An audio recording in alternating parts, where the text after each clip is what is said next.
Hello viewers, আজকের ভিডিওটা আমার ডিপ্লোমা সেকেন্ড ফোর্থ এবং সিক্স সেমিস্টারের ভাই বোনদের জন্য যাদের আপকামিং সেমিস্টার এক্সাম অলমোস্ট কাছাকাছি চলে এসছে।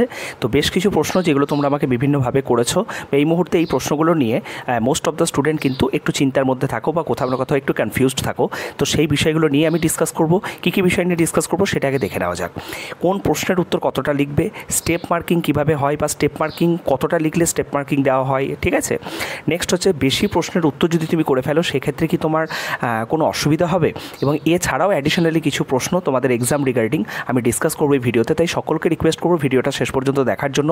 ভিডিওটা দেখার পরে এই সম্পর্কিত বিষয়ে তোমাদের যদি আরও কোনো কোয়ারিজ থাকে ডেফিনেটলি ভিডিওর কমেন্ট সেকশনে তোমরা কমেন্ট করতে পারো।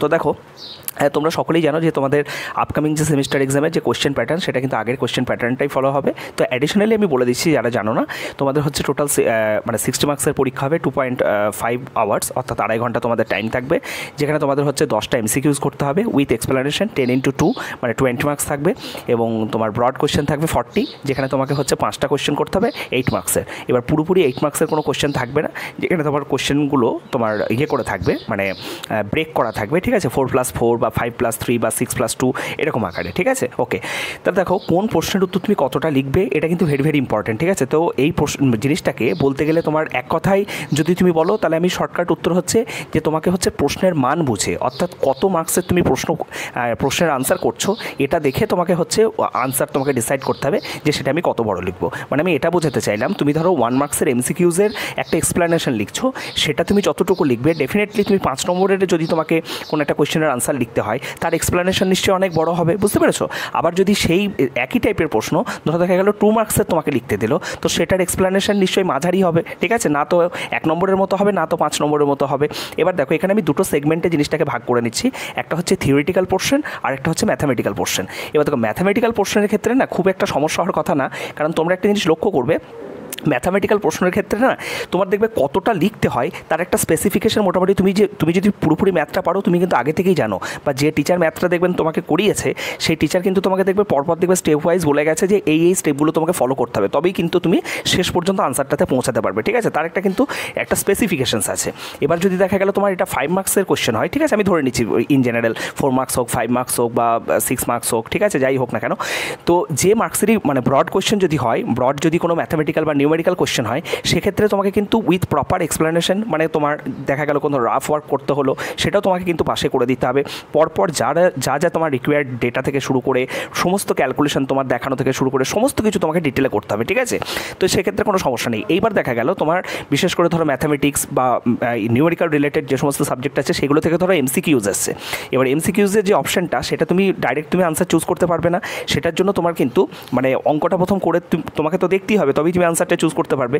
তো সেক্ষেত্রে এক্সপ্লেনেশন হচ্ছে অ্যাজ মিনিমাম অ্যাজ পসিবল, মানে যতটা না করলেই নয় ততটুকু তুমি দেখিয়ে শুধুমাত্র ছেড়ে দেবে, কারণ সেই এক্সপ্লেনেশনের জন্য অনলি তোমার 1 মার্কস আছে, ঠিক আছে, ওটা তোমাকে করতেই লাগবে।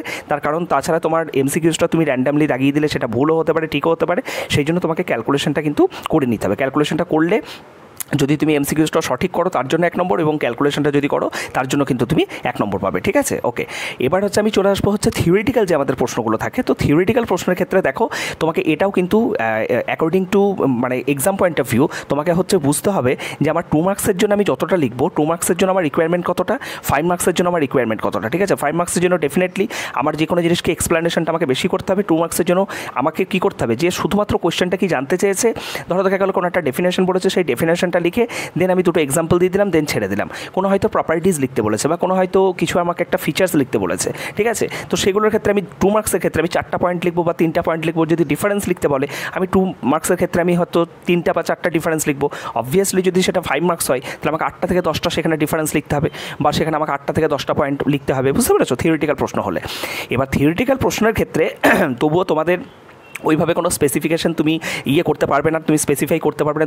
তোমার হাতে যেটা আছে সেটা হলো তুমি কতটা আনসার লিখবে, এটা তোমার হাতে আছে, কিন্তু তুমি মার্কিং কতটা তোমার হবে, ঠিক আছে, সেটা কিন্তু বেসিক্যালি তার জন্য কোনো স্পেসিফিক ওইভাবে কোনো গাইডলাইন নেই। তার কারণ দেখো লিটারেচার সাবজেক্টের ক্ষেত্রে তোমরা সকলেই জানো যে বাংলা, ইংরেজি এই সাবজেক্টগুলোর ক্ষেত্রে কী হয়, থিওরিটিক্যাল সাবজেক্টের ক্ষেত্রে যিনি এভালুয়েটার খাতা দেখছেন তার উপর অনেকটা ডিপেন্ড করে, বুঝতে পেরেছো, যে তুমি হয়তো প্রপারলি আনসার লিখেছো, তবুও জাস্ট দেখা গেল একজন টিচার সেটা 4-এর ধরো 5-এর মধ্যে কাউকে ধরো 4.5 দিচ্ছে, কাউকে হয়তো 4 দিচ্ছে, ঠিক আছে। তো এইটুকু ফ্ল্যাকচুয়েট হয়ে যায়, কিন্তু ম্যাথামেটিক্যাল কোশ্চেনের ক্ষেত্রে এই ফ্ল্যাকচুয়েশন হওয়ার কোনো চান্সেস নেই। তুমি সঠিক আনসার করলে পুরোপুরি হচ্ছে নাম্বার পাবে, ঠিক আছে? এই হচ্ছে বিষয়। তাহলে তুমি আশা করি বুঝতে পারলে যে তোমাকে কিন্তু টু দি পয়েন্ট আনসার, এটা আমি বারবার বলছি, টু দি পয়েন্ট আনসার। আর এখানে কিছু অ্যাডিশনালি কথা বলে রাখবো, অনেকেই যেমন হচ্ছে সেলফ ল্যাঙ্গুয়েজ ইউজ করতে চাও না, অনেকেই হয়তো বাইরের যে টিচার আছে, ঠিক আছে, মানে তুমি যে টিচারের কাছে পড়ছো বা কোনো কোচিং সেন্টার নোটস হয়তো তুমি ফলো করছো, তো আমি সবসময় বলবো যে সেলফ ল্যাঙ্গুয়েজ হচ্ছে ফলো করো, ঠিক আছে? নিজে লেখার চেষ্টা করো। সেলফ ল্যাঙ্গুয়েজ ফলো করলে টিচার কিন্তু ইমপ্রেসড হয়, ঠিক আছে, যে না এটা কিন্তু মানে টিচার, যিনি টিচার, ঠিক আছে, যিনি অনেক বছর ধরে খাতা দেখছেন, তিনি কিন্তু বুঝে যান যে এই স্টুডেন্টটি কিন্তু নিজে কোয়েশ্চেন কিন্তু করেছে, ঠিক আছে, নিজে কিন্তু কোয়েশ্চেনের আনসারটা কিন্তু সে লিখেছে, ঠিক আছে? এটা কিন্তু মানে কোথাও না কোথাও টিচার, মানে যে টিচার খাতা দেখছে তার ক্ষেত্রে একটা কিন্তু ইমপ্রেশনের জায়গা কিন্তু তৈরি করে, ঠিক আছে? আচ্ছা, টু দি পয়েন্ট যেটা বললাম, যে কোনো একটা ধরো দেখা গেল তুমি 2 মার্কসের যতটা তুমি আনসার লিখছো 5 মার্কসের যদি এখন ততটা তুমি আনসার লেখো, ঠিক আছে? তুমি একটা জিনিস খুব ভালো জানো বলে তুমি দেখা গেল মার্কসের দিকে লক্ষ্য করছো না, তুমি যা পারছো তাই মানে যতটা পারছো লিখে চলে আসছো। দেখো, এক্সেসিভ ডেটা যদি তুমি শেয়ার করো সেক্ষেত্রে তোমার নাম্বার হয়তো কমবে না, কিন্তু কোথাও না কোথাও একটা ইমপ্রেশনটা বাজে হয়, ঠিক আছে? যে একটা 2 মার্কসের কোয়েশ্চেন তুমি 1.5 পাতা লিখে চলে আসলে বা 1 পাতা লিখে চলে আসলে, ঠিক আছে, সেটা তো কোনো রিকোয়ারমেন্ট নেই, কারণ তুমি তো সেটা 2-এর মধ্যে তো আর ম্যাক্সিমাম তো 2 পাবে, 2 থেকে তো আর 5 তো নিশ্চয়ই পাবে না, ঠিক আছে? এই হচ্ছে বিষয়। ওকে, তাহলে আমি আশা করি মানে এখানে যে তোমাদের কোন প্রশ্নের উত্তর কতটা লিখবে এবং কীভাবে তোমাদের কতটা লিখলে কীভাবে তুমি নম্বর পেতে পারো, আশা করি তুমি জিনিসটা হচ্ছে বুঝতে পারলে। নেক্সট হচ্ছে স্টেপ মার্কিং। তো দেখো, স্টেপ মার্কিংয়ের ক্ষেত্রে আমি তোমাকে বলবো যে ম্যাথামেটিক্যাল কোশ্চেন অনেকের ক্ষেত্রেই তোমাদের আমি একটা জিনিস লক্ষ্য করি যে তোমরা হয়তো কোনো একটা কোশ্চেন বা মানে সেটা ম্যাথামেটিক্যাল কোশ্চেন হতে পারে বা থিওরিটিক্যাল কোশ্চেন হতে পারে, তোমরা সেটা যদি না পারো, দেখেছি তোমরা কেটে দিয়ে চলে আসো। কেটে কখনোই আসবে না, কারণ তোমরা সকলেই জানো যে তোমাদের পলিটেকনিক সিস্টেমে কিন্তু স্টেপ মার্কিং হয়, ঠিক আছে? তো স্টেপ মার্কিং বলতে কি, যে তুমি একটা প্রশ্নের উত্তরের তুমি যতটুকু করে আসতে পারবে, ঠিক আছে? ইভেন তুমি যদি কোনো একটা ম্যাথামেটিক্যাল কোশ্চেনের গিভেন ডেটাটুকু তুলে দিয়ে আসতে পারো, আমি কোশ্চেন বলছি না, গিভেন ডেটাটুকু যদি তুলে দিয়ে আসতে পারো, তার জন্যও কিন্তু তোমার একটা হাফ মার্কিং বা 1 মার্কিং, ঠিক আছে, অ্যাকর্ডিং টু ফুল মার্কস তোমার হচ্ছে ডিপেন্ড করছে সেটা, যে তুমি সেই মার্কসটুকু কিন্তু পাবে, ঠিক আছে? তাই তুমি যতটা করছো সেটা তুমি করে এসো। তোমার শেষে আনসার মিললো না বলে তুমি কেটে দিলে এটা কখনোই তোমার করা যাবে না, ঠিক আছে? আর স্টেপ মার্কিং এটা হচ্ছে ডিপেন্ড করছে যে অ্যাজ পার রিকোয়ারমেন্ট, দেখা গেল তোমার একটা ম্যাথের হয়তো তুমি ফুল জায়গাটা হয়তো তুমি পুরোটাই হয়তো করলে, শেষে গিয়ে দেখা গেল আনসারটা লিখলে না, বা শেষে গিয়ে হয়তো দেখা গেল ইউনিট লিখলে না, বা কোনো একটা অঙ্ক করেছো তুমি হয়তো ইউনিটে হয়তো গন্ডগোল করেছো। তো অ্যাকর্ডিং টু সিচুয়েশন সেগুলো হচ্ছে তোমার একটা নাম্বার তো সেখানে কাটবেই, ঠিক আছে? এইভাবে তোমাদের স্টেপ মার্কিং হয়, পুরো নাম্বার কখনোই কাটা যায় না। আর থিওরির ক্ষেত্রে আমি তোমাকে বলবো যে থিওরির ক্ষেত্রে একটা তোমাদেরকে একটা ভালো ঘটনা শেয়ার করি।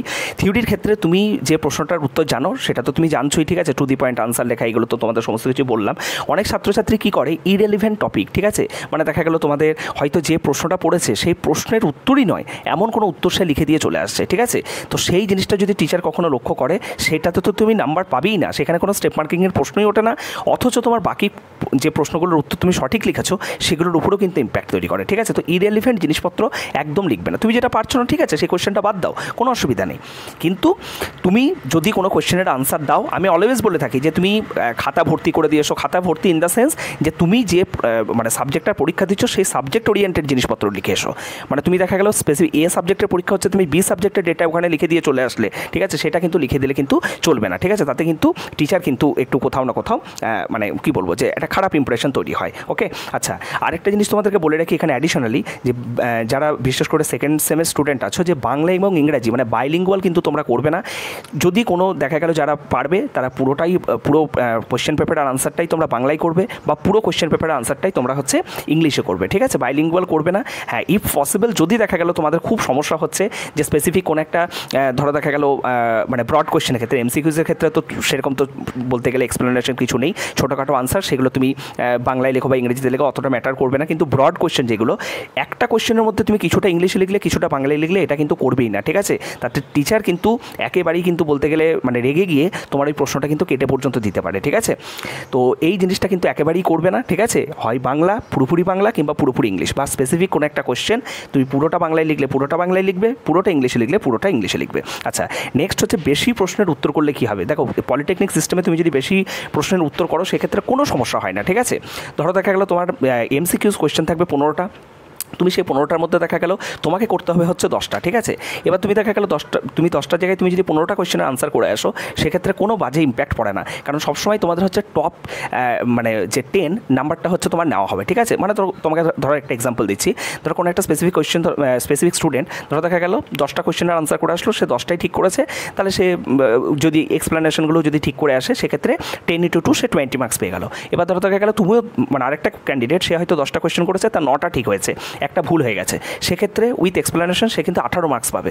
কিন্তু দেখা গেল বাকি 5টা প্রশ্নের উত্তর যদি সে করে আসতো এবং একটা যদি সে ঠিক করতো, সেক্ষেত্রে সে আনসার করছে কিন্তু 15টাই, কিন্তু তার ফুল মার্কস যেটা আছে এমসিকিউজের ক্ষেত্রে 20 কিন্তু সে পেয়ে যেত, ঠিক আছে। এই হচ্ছে বিষয়, মানে অ্যাজ মাচ অ্যাজ পসিবল তুমি আনসার করে এসো, তোমার হচ্ছে বেস্ট 10টাই সবসময় নেওয়া হবে, বুঝতে পেরেছো। তুমি যে কটা ঠিক করেছো সেই রেসপেক্টেই তোমার নাম্বারিংটা হবে, বোঝা গেছে। ব্রড কোয়েশ্চেনের ক্ষেত্রেও তোমরা জানো 2 থেকে 9 পর্যন্ত টোটাল হচ্ছে 8টা তোমার কোয়েশ্চেন থাকবে, ঠিক আছে, এবং 8টা 8 মার্কসের কোয়েশ্চেন থাকবে, যেখানে তোমাকে 5টা 8 মার্কসের কোয়েশ্চেন করতে হবে। যেখানেও তুমি অ্যাজ মাচ অ্যাজ পসিবল তুমি আনসার করে এসো, 5টার জায়গায় তুমি 6টা আনসার করে আসতে পারো, 7টা আনসার করে আসতে পারো, কারণ তোমাদের দেখো টাইম নিয়ে আশা করি খুব একটা বাউন্ডেশন হওয়ার কথা না, ঠিক আছে। মানে তোমার যদি উত্তর জানা থাকে তোমার জন্য এনাফ টাইম, কারণ 2.5 ঘন্টা 60 মার্কসে তুমি এমসিকিউজ কটা বাদ দাও, দেখো মানে আমি যদি আধ ঘন্টা বাদও দিয়ে দিই, 2 ঘন্টায় তোমার 40 নম্বর আনসার করা, সেটা কিন্তু বিশাল ডিফিকাল্ট একটা টাস্ক না, বুঝতে পেরেছো। যার হাতের মোটামুটি মিডিয়াম একটা স্পিড আছে, সেও কিন্তু ইজিলি কিন্তু 5টা কোয়েশ্চেন সে লিখে দিয়ে চলে আসবে। তুমি 5টার জায়গায় 6টা কোয়েশ্চেন দেখা গেল, এই মানে কখন তুমি করবে এটা, ঠিক আছে। ধরো দেখা গেল যারা সবাই করতে পারো, অসুবিধা কিছুই নেই, তুমি 5টার জায়গায় 6টা বা 7টা কোয়েশ্চেনের আনসার করে আসলে, এবার দেখা যাবে বেস্ট 5টা তোমার নেওয়া হবে, বুঝতে পারছো। তুমি হয়তো অনেক সময় বুঝতে পারছো না যে কোনো একটা দুটো প্রশ্নের মধ্যে তুমি একটা কনফ্লিকশন মনের মধ্যে চলছে, যে আমি এই প্রশ্নটার উত্তর লিখবো নাকি ওই প্রশ্নটার উত্তর লিখবো। হ্যাঁ, তুমি বুঝতে পারছো না যে কোন প্রশ্নটার উত্তর লিখলে আমার নাম্বার বেশি আসতে পারে। হয়তো যে টিচার বা যে এভালুয়েটার খাতা দেখছে, হয়তো দেখা গেল দুটো প্রশ্নের মধ্যে হয়তো দেখা গেল তার যেটা ভালো লাগলো, ঠিক আছে, তার ভালো লাগাটাও একটা বিষয় আছে, সে হয়তো স্পেসিফিক কোনো একটা প্রশ্নটায় ভালো নম্বর দিল, ঠিক আছে, আর একটা তুমি যেটা ভাবছিলে ভালো নম্বর পাবে, সেটা তো তুমি ভালো নম্বর পেলে না, তাহলে তোমার বেস্ট অফ 5টা কিন্তু ওখান থেকে কিন্তু নেওয়া হবে, ঠিক আছে। মানে তুমি যদি 6টা বা 7টা কোয়েশ্চেনের আনসার করো, ওখান থেকে বেস্ট 5 যে নম্বরটা আসবে তোমার, ঠিক আছে, সেই নম্বরটাই কিন্তু তোমার নেওয়া হবে। তো আশা করি প্রত্যেকটা বিষয় আমি এখানে তুলে ধরলাম, এবং ভিডিওটা অনেকটা লেন্দি হয়ে যাচ্ছে, খুব বেশি সময় আর নেব না। তোমরা সকলে এই মুহূর্তে যে প্রিপারেশন করছো সিস্টেমেটিক ওয়েতে খুব ভালোভাবে প্রিপারেশন করো। সকলে ভালো থেকো, সুস্থ থেকো, থ্যাংক ইউ।